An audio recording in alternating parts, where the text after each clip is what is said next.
Estábamos hablando de lo que puede llegar a ser lo que usted llama en una oración que usted escribió la desesperación del abandono, ¿no? Sí. Usted escribió una oración. Si quiere leerla, Sí, si es tan sí, amable. padre, si me permite. Esto fue en ocasión de unas acciones judiciales que se hicieron. Había una madre desesperada, se pudo paralizar el aborto. Después la Corte Suprema lamentablemente lo autorizó. Nosotros quisimos, el juez, pedimos una audiencia, porque en esa audiencia con una institución a la cual yo pertenezco, queríamos acercarle ayuda.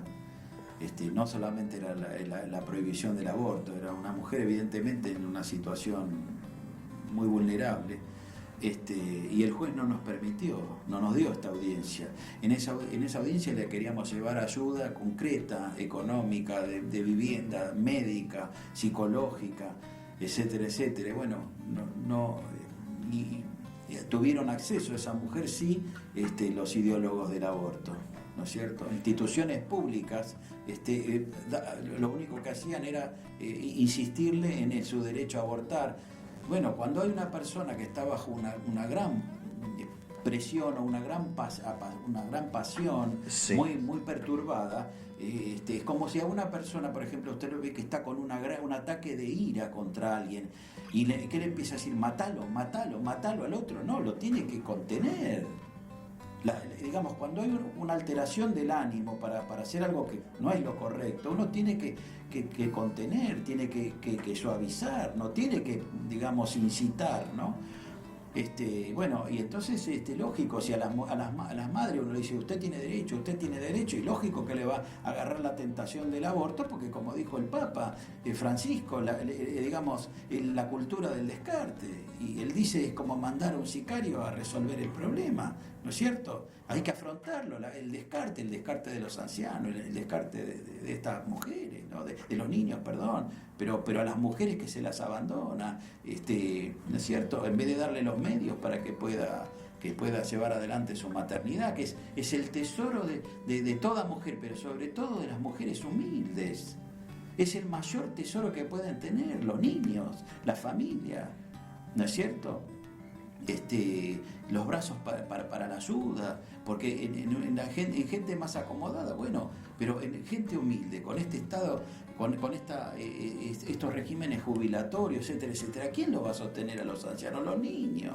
Los hijos. Los Claro. niños, digo, cuando Sí, son ahora grandes. yo creo que hay Entonces, bueno, esta oración surgió en esta circunstancia, que había meditado mucho sobre el tema, ¿no?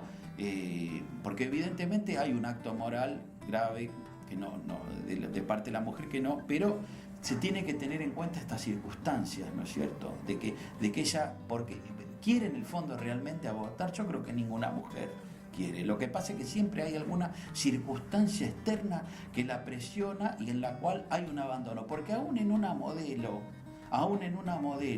que aborta, porque y en el fondo hay, porque no, aún en ese trabajo que es el de ella, no se la acompaña.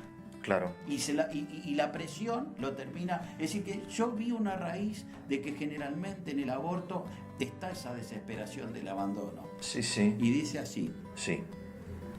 oración por las madres que abortaron. Oh Santa Virgen María, que llevaste en tu seno al niño Jesús desde el primer instante de su concepción por obra del Espíritu Santo. Atrae hacia ti a los niños no nacidos y ten compasión de sus madres, intercediendo por ellas ante el Padre Misericordioso, para que encuentren el alivio y el consuelo por la pérdida de sus hijos, a la que fueron llevadas por la desesperación del abandono y la maldad de los hombres, y ponlas en esta vida bajo la protección de San José. Amén.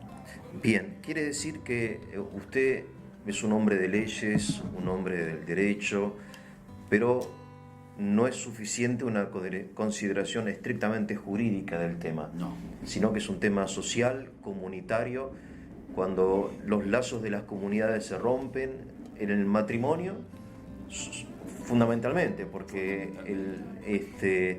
muchas veces es el varón el que no se hace cargo de su hijo. Exacto. La deja sola la mujer, la comunidad.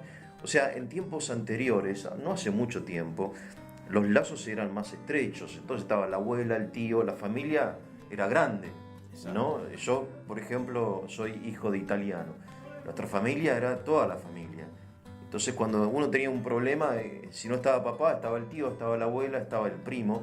Hoy estamos cada vez más solos, me da la impresión. Sí. Como que el tejido social se va desintegrando. Sí. Entonces la mujer queda un poco sola, abandonada, también por el Estado, que al Estado supongo que es más barato un aborto que la atención médica de un niño durante 15 años. O sea, el aborto es un ahorro. Pero totalmente, ¿No? totalmente. O sea, no sé cuánto cuesta hoy para el Estado un aborto, pero un aborto lo que cuesta después el dentista, el cardiólogo, el traumatólogo, la escuela, para el niño. Le sale más barata las pastillas de misoprostol, darle 2 pastillitas, que toda la educación de un niño. Y claro. Que hacerse cargo, porque el Estado no se quiere hacer cargo. Por ejemplo, la alimentación de los niños es un derecho humano natural que el Estado tiene que asegurarlo. Lo tiene que asegurar. Los niños tienen derecho a ser alimentados, y si no lo pueden hacer los padres o quien está a cargo, lo tiene que hacer el Estado. Y le es exigible. No puede haber niños que sufran hambre. Eso es una barbaridad, ¿no es cierto? Y bueno, lógico, evidentemente. Y hay organismos internacionales que para facilitar los préstamos ponen como condición. Hay una presión formidable para que se instaure, para que se instaure el aborto. Sí, para que se instaure el aborto, pero por una cuestión económica. Podría y bueno, hay muchas cláusulas en préstamos del Banco Mundial que solapadamente el control de la natalidad, de la natalidad, digamos, para que haya menos pobres. Exactamente, sí, claro, porque el Papa Francisco, cuando habla de la cultura del descarte, es una intuición muy profunda que tiene, muy profunda. Él usa esa palabra. Usa la cultura del descarte tanto para los viejos, digo los viejos en sentido, digamos, cariñoso, sí. como contra los niños por nacer. ¿No es cierto? La cultura me molesta, me sobra, lo descarto. Es muy duro lo que voy a decir, pero para muchas concepciones, si estos 30% de pobres que hay no existieran, sería mejor. ¿No? Es muy trágico desde el punto de vista teológico y filosófico y moral esto, pero es así. Es así, es una cultura muy egoísta, ¿no? Son un problema, los pobres son un problema. O sea, si no hay pobres, no hay pobreza. Exacto. Se soluciona la pobreza eliminando a los pobres. Eliminando a los pobres. Bien. Eliminando a los pobres. Entonces, si no hay pobres, podemos bajar los impuestos para no tener que darle los planes, etcétera, etcétera. Pero hace poco yo escuché un médico muy reconocido en la Argentina que hablaba de una proyección demográfica de la Argentina, diciendo que la Argentina, como la clase media alta, tiene un mayor control de la natalidad y la clase media baja o la clase baja tiene mucho más hijos. Este hombre, no sé cómo, proyectaba que dentro de 30, 40 años va a haber 80% de pobres y 20% de... Como diciendo que, bueno, esto del control de la natalidad es urgente en un país tan pobre como el nuestro, ¿no? No, bueno, pero ese es un concepto totalmente equivocado. Está demostrado digamos que en los países donde la población tiende a decrecer, la economía se ralentiza. Ahí está. Y en los países donde hay mucha natalidad, la economía se expande.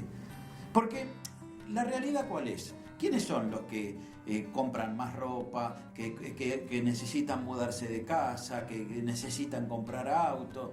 Son las familias, la gente joven.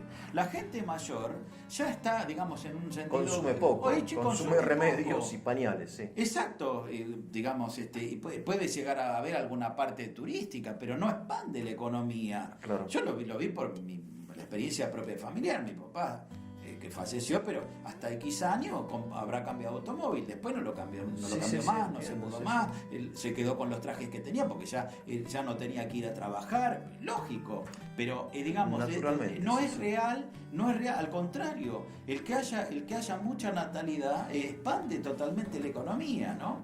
Y lógicamente que tiene que tener leyes, leyes justas en todo sentido, de los derechos laborales, impositivos, que favorezcan, digamos, la distribución de los bienes, la justa distribución de los bienes. Sí, hay una mentalidad, mire, y mejor lo dejamos para la próxima, sí.